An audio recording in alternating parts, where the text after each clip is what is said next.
بسم الله والصلاة والسلام على رسول الله أما بعد. عن عمر بن الخطاب رضي الله عنه قال قال رسول الله صلى الله عليه وسلم أما ترضى أن تكون لهم الدنيا ولنا الآخرة متفق علیہ. ایک چھوٹی سی حدیث ابھی آپ کے سامنے پڑھی گئی ہے جس کے راوی صحابی رسول حضرت عمر بن خطاب رضی اللہ تعالی عنہ ہیں، اور یہ حدیث صحیح بخاری اور صحیح مسلم میں پائی جاتی ہے. حضرت عمر بن خطاب رضی اللہ عنہ کہتے ہیں کہ نبی کریم صلی اللہ علیہ وسلم نے ایک مرتبہ فرمایا، عمر کیا تمہیں یہ بات منظور نہیں، یہ بات خوش نہیں کرتی کہ ان لوگوں کے لیے دنیا ہو اور ہمارے لیے آخرت ہو؟ یہ بات پیارے نبی نے کب ارشاد فرمائی؟ جب ایک مرتبہ حضرت عمر بن خطاب رضی اللہ عنہ پیارے نبی کے حجرے میں اور آپ کے گھر میں داخل ہوئے، دیکھا کہ پیارے نبی صلی اللہ علیہ وسلم لیٹے ہوئے ہیں، سوئے ہوئے ہیں، بالکل معمولی سا بستر ہے، ٹھیک سے تکیہ بھی میسر نہیں ہے، اور سو کر جب پیارے نبی جاگے ہیں تو حسیر کے نشانات آپ کے گال پر، آپ کے بدن پر، یعنی آج کی طرح سے گدیاں، نہالیاں، ایسی کوئی چیز نہیں، حسیر پہ سوئے ہیں، حسیر کے نشانات آپ کے چہرے مبارک پر، جسم مبارک پر. یہ منظر دیکھ کر حضرت عمر بن خطاب رضی اللہ عنہ رونے لگے. حضرت عمر کو رونا آ گیا. پیارے نبی نے پوچھا، عمر کیوں رو رہے ہو؟ حضرت عمر نے کہا کہ کیوں نہ روؤں اللہ کے نبی، قیصر و کسریٰ کو دیکھیے کیسے مزے کی زندگی، کیسی آرام کی زندگی وہ گزار رہے. قیصر و کسریٰ، ایران کے بادشاہ کو کسریٰ کہا جاتا تھا، روم کے بادشاہ کو قیصر کہا جاتا ہے. تو حضرت عمر نے کہا کیوں نہ روؤں میں، قیصر و کسریٰ کو دیکھیے کہ کیسی مزے کی زندگی اور آرام کی زندگی گزار رہے ہیں، اور آپ اللہ کے حبیب، اللہ کے چہیتے بندے، آپ کی غربت اور ناداری کا یہ عالم کے تکیہ بھی ٹھیک سے میسر نہیں. یہ چیز مجھے رلا رہی ہے. تب پیارے نبی نے حضرت عمر کو تسلی دیتے ہوئے فرمایا تھا، اما ترضى ان تكون لهم الدنيا ولنا الاخرہ.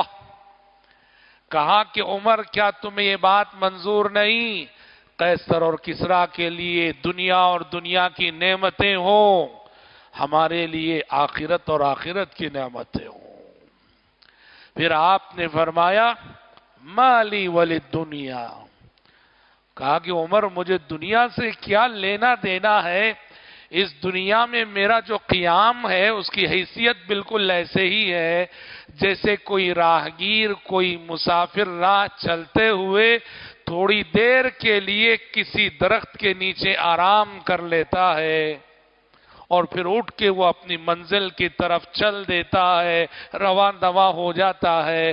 تو یہ مسافر آرام کرنے کے لیے تھوڑی دیر جو درخت کے نیچے لیٹتا ہے، دنیا میں میرے قیام کی حیثیت بھی بس اتنی ہی ہے. بھائیو، عظیم حدیث ہے، عظیم حدیث ہے جو ہم سب کو یہ پیغام دیتی ہے کہ دنیا کی محرومی یہ محرومی نہیں ہے. دنیا میں کافر ہے جو پانے کے لیے آتا ہے، مومن کھونے کے لیے آتا ہے. جو یہاں جتنا کھوئے گا وہ وہاں اتنا پائے گا. دنیا سے ہمارا تعلق، دنیا سے ہمارا رشتہ، اللہ نواز دے تو نعمت ہے، اس کا احسان ہے، اس کا شکر ہے. اور اگر اللہ نہ نوازے تو یہ محرومی اس بات کی دلیل نہیں کہ اللہ ہم سے ناخوش ہے. مومن کے نصیب میں محرومیاں آئیں گی ہی. پیارے نبی صلی اللہ علیہ وسلم نے یہ جو معیار زندگی آپ کا تھا کہ تکیہ بھی بستر بھی ٹھیک سے آپ کو میسر نہ تھا، یہ معیار زندگی دیکھو آپ نے چاہ کر اپنایا. آپ کے فخر و فاقے کی خصوصیت یہ تھی کہ آپ کا یہ معیار آپ کا چاہا ہوا، آپ کا مانگا ہوا معیار ہے. ایک ہے کہ میں نے بہت کوشش کی دنیا پانے کے لیے، دنیا نہیں ملی، میں صبر کر لیتا ہوں، یہ الگ بات ہے. ایک ہے کہ مانگ کر یہ معیار زندگی لیا جائے. پیارے نبی کے فقر و فاقے کی خصوصیت یہی تھی، آپ کا معیار زندگی آپ کا مانگا ہوا، آپ کا چاہا ہوا. کیسے؟ حدیث ہے، بعض روایتوں میں آتا ہے، جبریل امین آئے پیارے نبی کے پاس، آ کے کہا کہ اے محمد، اللہ تعالیٰ آپ کو اختیار دے رہا ہے، آپ کیا بننا پسند کریں گے؟ ملک الرسول او عبد الرسول، بادشاہ اور رسول، یا پھر اللہ کے ایک عام بندے اور رسول؟ کیا بننا پسند کریں گے آپ؟ بادشاہ اور رسول، بادشاہت کے ساتھ رسالت، یا پھر عبد الرسول، ایک عام سے بندگی کے ساتھ رسالت؟ تو پیارے نبی نے جواب دینے سے پہلے حضرت جبریل سے ہی مشورہ کیا، کیا جواب دوں آپ ہی بتائیے. جبریل نے اشارہ کیا اپنے ہاتھ سے، کہا کہ تواضع، کہا کہ محمد تواضع اختیار کیجئے. تب پیارے نبی نے کہا عبد الرسول، مجھے بادشاہت نہیں چاہیے، میں اللہ کا ایک سادہ سا بندہ اور اس کا رسول بننا چاہتا ہوں، رسول بنا رہنا چاہتا ہوں. دیکھیے، آسمان سے آنے والی وحی بار بار آپ سے کہتی تھی اگر آپ چاہیں تو یہ احد کا پہاڑ ہے، ہم آپ کے لیے اسے سونے کا بنا دیں گے. پیارے نبی نے کبھی ان سب چیزوں کی خواہش نہ کی. آپ کی دعا تھی، کیا مانگتے تھے جانتے ہیں؟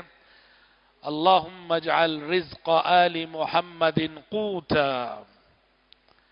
کہا کہ اے اللہ، آل محمد کو وہ رزق دے جو قوت ہو. قوت کسے بولتے؟ قوت لا یموت، اتنی روزی کہ بس جس سے ضرورت پوری ہو جائے، ایکسٹرا نہ ہو، ایکسٹرا کوئی چیز نہ ہو. کہ اللہم اجعل رزق آل محمد قوتا، اے اللہ آل محمد کو قوت لا یموت عطا فرما، اتنی روزی دے کہ بس ضرورت پوری ہو جائے. اسی لیے آپ کا جو معیار زندگی تھا وہ آپ کا مانگا ہوا اور آپ کا چاہا ہوا. آپ اگر چاہتے تو آپ اور دنیا سے اپنے تعلق کو مضبوط سے مضبوط تر کرتے.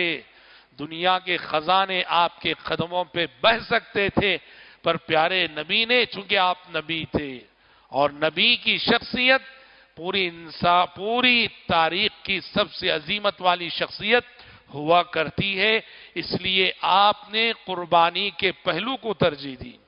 تو یہ حدیث ہم سب کو بتاتی ہے کہ دنیا میں یہ زندگی ایک سفر ہے، منزل آخرت ہے، منزل قبر ہے، منزل موت ہے. اس منزل پہ سبھی کو پہنچنا ہے. اور یاد رکھیے کہ سفر اور مسافر کا قانون یہ ہے، جس مسافر کے پاس سامان زندگی جتنا کم ہوگا اس کی رفتار اتنی ہی تیز ہوگی، اور جس کا سامان سفر زیادہ ہوگا اس کی رفتار بھی اسی قدر دھیمی ہو جائے گی، وہ بوجھل ہو جائے گا.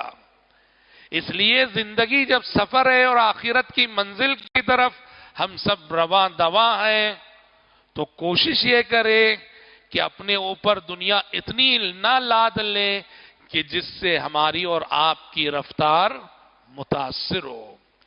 ان سب باتوں کا یہ مقصد ہرگز نہیں کہ مومن کو دنیا میں محنت نہیں کرنا چاہیے، بزنس نہیں کرنا چاہیے، کمانا نہیں چاہیے، ترقی نہیں کرنا چاہیے، یہ مطلب نہیں۔ ہاں محنت کرو، کماؤ، شریعت کبھی روکتی نہیں۔ شریعت یہ کہتی ہے دنیا تمہارے ہاتھ میں رہے، اسے دل میں جگہ مت دو۔ دنیا جتنی بھی مل جائے، کہاں رہے وہ؟ تمہارے ہاتھوں میں رہے، اسے بس دل میں جگہ نہ دو، اس کی محبت کو دل میں بیٹھنے نہ دو، اور تو پھر یہ دنیا تمہارے لیے کوئی نقصان دہ نہیں ہے۔ اگر وہ دل میں بیٹھ گئی تو پھر تمہارا بڑا نقصان کرے گی۔ رب العزت سے دعا ہے کہ پروردگار عالم ہم سب کو، آپ سب کو دنیا سے پیارے نبی نے اور آپ کے جلیل القدر صحابہ نے جیسا تعلق رکھا، دنیا سے ویسا ہی تعلق رکھنے اور استوار کرنے کی توفیق نصیب فرمائے۔ اللہم آمین۔ وآخر دعوانا ان الحمد للہ رب العالمین۔